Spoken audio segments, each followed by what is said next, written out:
Jadi satu inovasi, ya, satu langkah-langkah pembaruan yang itu memang memang itu punya dasar secara syariah, walaupun kadang-kadang secara letterlek itu berbeda dengan fikih klasik, tetapi ada kajian-kajian yang kemudian mengatakan oh itu boleh, itu baik, itu lebih manfaat, itu lebih bagus. Lah mestinya melakukan itu. Ya. Kalau kita tidak pintar-pintar belajar dan melakukan itu, ya lama-kelamaan akan usang kan program-program kita itu. Misalnya zaman dulu yang namanya zakat itu ya hanya kambing, ya binatang ternak, kemudian emas, pertanian, kemudian perdagangan kan begitu, 5 ya. Tapi 5 Ra'sul Mal itu hari ini kalau kita temui itu jarang loh. Petani itu petani itu katanya banyak ruginya daripada untungnya itu ya. Padahal nisabnya banyak loh, sedikit loh. Jadi zakatnya banyak, nisabnya sedikit, sementara mereka harus ada modal, harus beli ini, rugi, harus zakat misalnya begitu. Sementara yang punya emas nisabnya sedikit, lebih banyak, lebih enak, malah kadang-kadang jumlah yang dizakati itu sedikit. Makanya kan harus ada wacana-wacana baru itu kan. Itu di fikihnya Yusuf Qaradawi itu kan, fikih zakatnya Yusuf Qaradawi itu kan komplit di situ. Nah, itu yang pertama. Kemudian yang kedua, khoslatani, ada 2 hal la syai'a ahbasu minhuma, yang tidak ada sesuatu pun di dunia ini yang paling kotor kecuali kedua hal itu. Apa? Yang pertama adalah asyirku billah, menyekutukan Allah. Kemudian yang kedua adalah al-dharru 'alan nas, memberikan bahaya, merugikan manusia, melakukan hal-hal yang merugikan manusia. Kalau kita bahas kesirikan itu kan panjang. Cuma untuk kita ini kalau sudah bahas kesirikan, yang paling penting itu sebetulnya menurut saya itu kesirikan yang kecil. Ketidakikhlasan, ketidaktulusan itu. Orang punya niat selain untuk beribadah, orang punya niat yang buruk, itu kan keburukan yang paling nyata ya kan. Di dunia ini semua keburukan itu kalau dirunut itu karena niat yang nggak baik itu. Niat yang baik itu semuanya pasti baik. Jadi niat baik itu mesti baik. Sepakat apa enggak itu? Ya. Misalnya ada preman tiap hari minum minuman keras, tiap hari mabuk itu, tapi dia punya niat, saya punya niat untuk bertobat. Niatnya baik apa enggak itu? Kan baik gitu kan.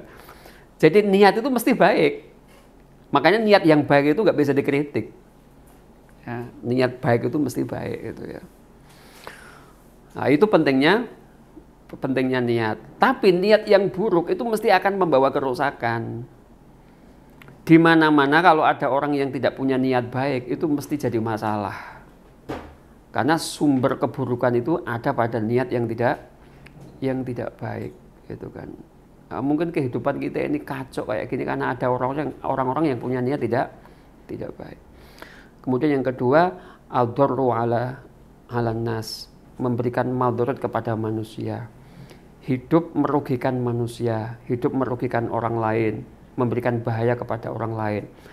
Entah bil aqwal au bi af'al, baik dengan ucapan atau dengan perbuatan.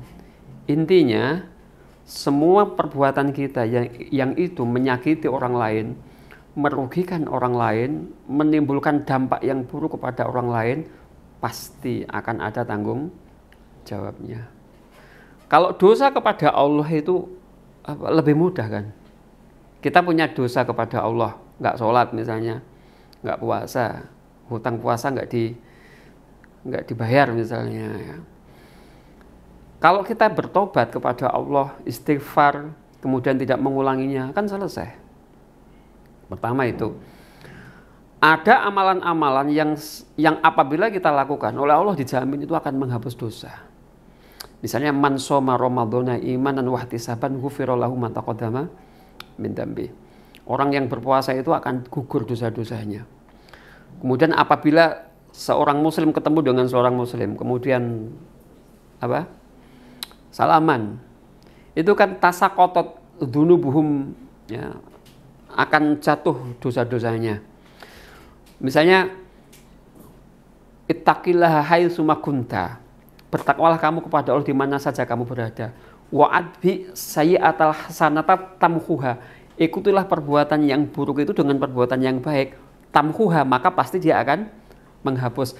Jadi kalau dosa kita kepada Allah itu kan mudah. Begitu bertobat, istighfar, Allah akan mengampuni. Tapi kalau dosa sesama manusia itu yang sulit. Karena manusia itu kalau sudah didolimi, nggak akan pernah lupa. Kalau hatinya sudah sakit, itu nggak akan lupa. Ya kan?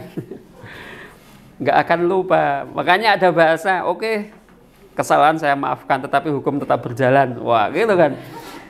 Yang namanya kesalahan dimaafkan itu hukum berhenti.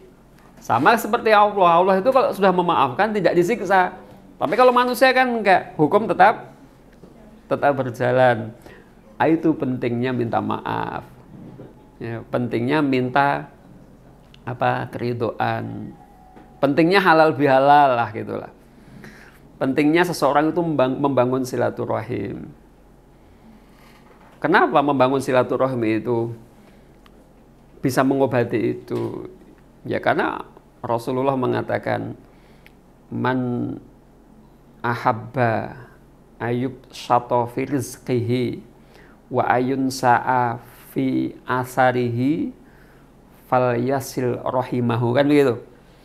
Barang siapa yang ingin diluaskan rezekinya, wa yunsa'a fi asari, dan dipanjangkan umurnya, fal yasil rahimahu, maka hendaklah dia menyambung silaturahim. Menyambung silaturahim itu kan menghapus dosa.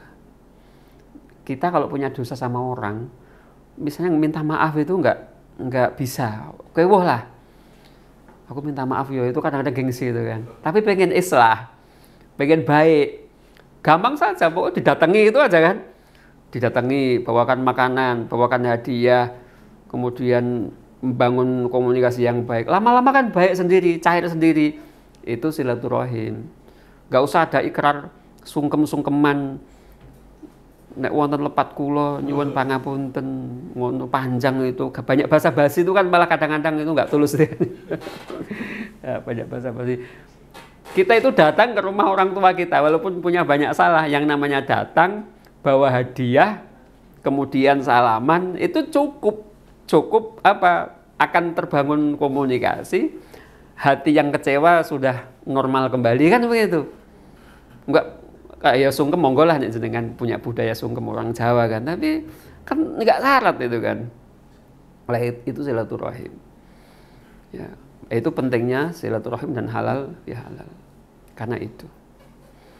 Jadi poinnya tingkatkan diri kita untuk berkarya, untuk memberi manfaat kepada sesama manusia. Kemudian hati-hati jangan sampai melakukan perbuatan yang merugikan manusia.